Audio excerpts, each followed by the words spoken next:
પ્રધાનમંત્રી 2 દિવસના બ્રિટનના પ્રવાસ પર છે. પ્રધાનમંત્રી નરેન્દ્ર મોદી અને યુનાઇટેડ કિંગડમના પ્રધાનમંત્રી કીર સ્ટારમર વચ્ચે દ્વિપક્ષીય બેઠક યોજાઈ હતી, જેમાં અનેક મહત્વના મુદ્દાઓ પર ચર્ચા તેમજ હસ્તાક્ષર કરવામાં આવ્યા હતા.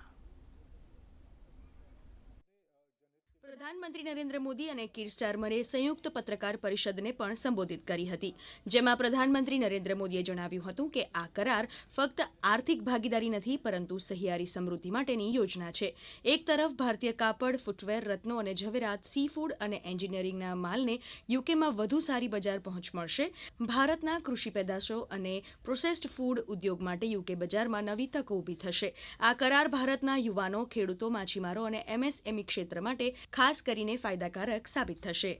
यह समझौता मात्र आर्थिक साझेदारी नहीं, बल्कि साझा समृद्धि की योजना है.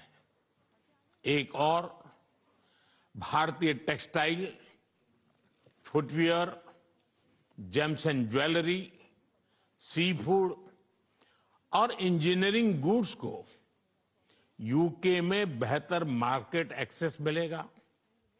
भारत के एग्रीकल्चर प्रोड्यूस और प्रोसेस्ड फूड इंडस्ट्री के लिए यूके की मार्केट में नए अवसर बनेंगे.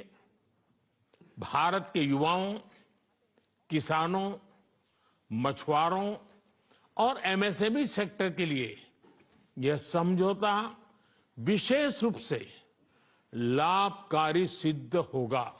વધુમાં પ્રધાનમંત્રીએ કહ્યું કે આ કરારો બંને દેશોમાં રોકાણ વધારશે અને રોજગારીની નવી તકો ઊભી કરશે. ટેકનોલોજી, સંરક્ષણ, આબોહવા, શિક્ષણ અને લોકોથી લોકોના જોડાણના ક્ષેત્રોમાં મજબૂત, વિશ્વસનીય અને મહત્વાકાંક્ષી ભાગીદારી માટેનો રોડમેપ બનશે.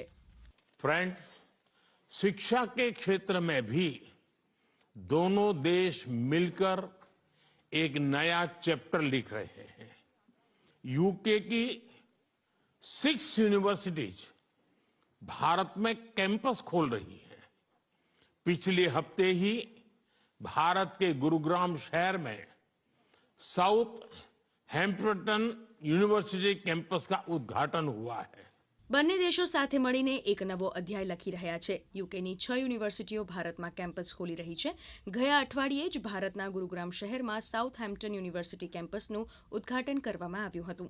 અમારી પ્રતિબદ્ધતા છે કે એઆઈથી લઈને ક્રિટિકલ મિનરલ્સ, સેમિકન્ડક્ટર્સથી લઈને સાયબર સુરક્ષા સુધી આપણે સાથે મળીને ભવિષ્યનું નિર્માણ કરીશું. બ્યુરો રિપોર્ટ, દૂરદર્શન સમાચાર, અમદાવાદ.